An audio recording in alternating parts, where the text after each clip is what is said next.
देखिए, मशीन ठीक है नहीं ठीक है छोड़िए, अगर आदमी का दिमाग ही खराब हो जाए तो मशीन क्या कर लेगा।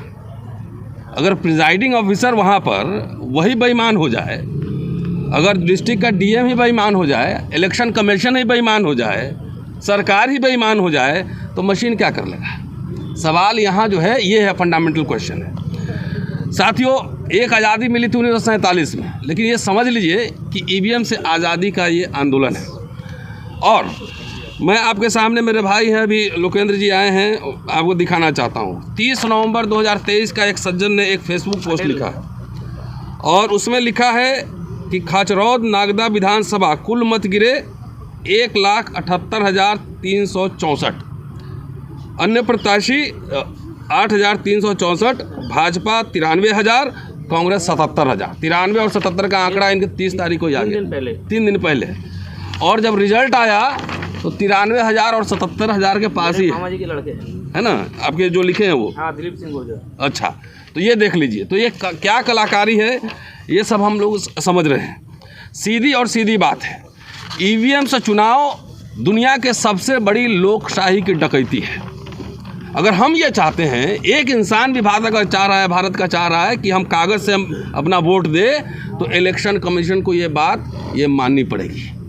जितने भी आप पक्ष आप रखेंगे आप ईवीएम के समर्थन में, अभी राजेंद्र पाल गौतम जी ने कहा है कि कहीं से मशीन ही है ना, मशीन को तो कोई भी कंट्रोल कर सकता है, जहाँ से भी कंट्रोल कर सकता है। आपसे पहले नासा वाला यहाँ का तस्वीर जारी कर देता है भारत का। तो जितने आप पक्ष में समर्थन देंगे उस सब के खिलाफ हमारे पास आर्गूमेंट है। कह रहे हैं कि भाई बूथ मैनेज होता है बैलेट पेपर से, तो ईवीएम भी मैनेज होगा। कह रहे हैं कि बूथ लूट लेते थे, तो ईवीएम भी लूटा जा रहा है, अब सबके सामने दिख रहा है। अब तो वीडियो बन रहा है मोबाइल फ़ोन, पहले तो मोबाइल फ़ोन नहीं था, तो बूथ ये ईवीएम मशीन भी लूटा जा रहा है। तो ये तमाम जिस तरह का आर्गूमेंट है कि भाई टाइम बचेगा, कहाँ टाइम बच रहा है, पहले से ज़्यादा टाइम लग रहा है। आप 7 चरण में चुनाव करवाते हो, मान लिया कि 1 नवंबर में हुआ, फाइनल रिजल्ट आके फरवरी में आ रहा, तो 3 महीना में तो कुछ भी हो सकता है, पूरी लीला ही बन जाएगी उसकी, ये बात है। दूसरी बात है कि जब 30-40 साल में पूरा देश, समाज, टेक्नोलॉजी सब कुछ बदला है, तो आप वहाँ बूथ पे आप सीसीटीवी कैमरे लगा सकते हो, सीसीटीवी कैमरे लगा सकते हो, आप इलेक्ट्रॉनिक सर्विलांस कर सकते हो, वो भी कर सकते हो। आप इतना सोफिस्टिकेटेड वेपन्स है हमारे फोर्सेस के पास। अगर आपको लगता है कि ये सेंसिटिव बूथ है, यहाँ पे गड़बड़ी हो सकती है, तो आप डिप्लॉय करो वहाँ फोर्सेज। आप शूटर साइड का भी ऑर्डर दो कि जो बूथ लूटेगा उसको देखते गोली मारो। ये करने से आपको कौन रोक रहा है? क्यों? एक खास तरह के लोग ही, एक खास तरह की पार्टी ही, भाजपा, एनडीए, यही लोग पहले ईवीएम का विरोध कर रहे थे, यही लोग कर रहे थे ना। नरसिम्हा और अडवाणी जी ने केस भी डाला और इन्होंने किताब भी लिखा, सुब्रमण्यम स्वामी ने केस डाला था, किताब भी लिखा। ये लोग विरोध कर रहे थे, आज ईवीएम के पक्ष में क्यों है? मैं मध्य प्रदेश चुनाव में था, मैं गया था 4 दिन के लिए, और आप बैलेट पेपर वाला आप देख लीजिए, 199 सीट पे ऑपोजिशन लीड कर रहा था। तो इसमें ईवीएम में कौन सी जादू है भाई? ईवीएम खुलते ही आपको पता लगा कि जो रिजल्ट पब्लिक कुछ और सोच रही है, रिजल्ट सीधे बदल जा रहा है। तो सीधे और सीधे साथियों, ये ईवीएम नहीं है, ये समझ लीजिए कि अगर जाके बाहर में कहते हैं मदर ऑफ डेमोक्रेसी, और यहाँ डेमोक्रेसी जो है हाईजैक कर लिया गया है, इस सरकार ने, चुनाव आयोग ने हाईजैक कर लिया है। हम तो कोर्ट से भी आग्रह करेंगे इस संयुक्त मोर्चा की ओर से कि जो 19 लाख गायब ईवीएम का मसला है, वो मसला इस पर अविलंब इमीडिएट बहस हो। जब एक गोदिक पत्रकार के लिए जब 12 बजे रात में सुप्रीम कोर्ट खुल सकता है, तो इतने बड़ा सेंसिटिव मैटर पे, इतने बड़े मैटर पे ये कोर्ट में पेंडिंग क्यों है? इलेक्शन पिटीशन पिछले बार का पड़ा हुआ है, कई हमारे साथी डाल चुके हैं कोर्ट में, लेकिन उस पर सुनवाई क्यों नहीं हो रही? तो मैं ये कह रहा हूँ, प्राचा साहब को समर्थन करते कि हम सुप्रीम कोर्ट संविधान के हिसाब से अपना पक्ष रखे, इसमें पक्ष रखे। अभी हमारे सीजेआई जाते हैं तो डेमोक्रेसी की बात करते हैं, पूरे दुनिया भर में करते हैं। जब यहाँ की जनता, आवाम कह रही है कि हमारा डेमोक्रेसी हाईजैक कर लिया गया है, मशीन में गड़बड़ है, तो सुप्रीम कोर्ट को भी इस पे संज्ञान लेना चाहिए और अविलंब इस पे डे टू डे बेसिस पे हियरिंग होनी चाहिए। दूसरी बात, मैं जितने ये पॉलिटिकल पार्टी के लोग भी सुनेंगे इस प्रेस कॉन्फ्रेंस को, मैं आपसे भी आह्वान कर रहा हूँ कि आप अपने कार्यकर्ताओं को एक्टिवेट कीजिए और बोलिए कि जाकर इस पर मिस्ड कॉल मारें। सारे लीडर्स को, जितने जो ईवीएम का विरोध कर रहे हैं, सारे लीडर्स इसको डालें। और दूसरी बात है कि ये एक तरह से सिटीजन्स मूवमेंट है, सिटीजन्स मूवमेंट।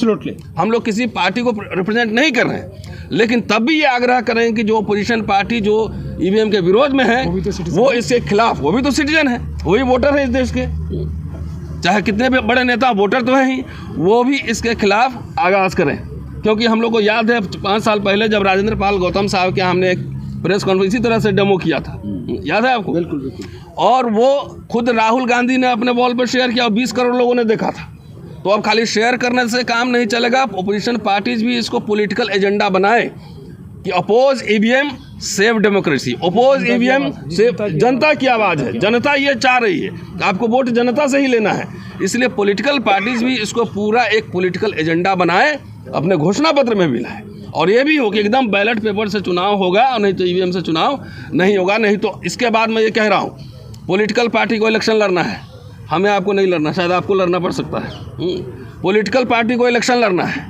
24 में अगर ईवीएम की सरकार आ गई तो पता नहीं कि प्रेसिडेंशियल फॉर्म होगा कि कौन सा फॉर्म गवर्नमेंट का होगा, नया संविधान सभा बन जाएगा, संविधान सभा बनेगा और सारा इलेक्शन सब खत्म हो जाएगा, तो आप फिर चुनाव भी नहीं लड़ पाएंगे।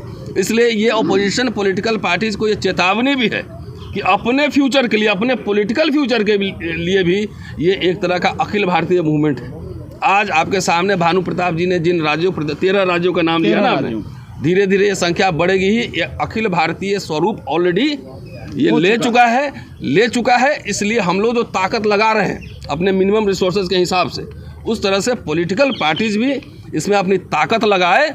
और पूरा लोहिया के बाद से फिर मैं ख़त्म करता हूँ कि चुनाव आयोग नहीं मानती है तो पॉलिटिकल हम लोग हैं ही, हम लोग फ्रंट में लीड करेंगे।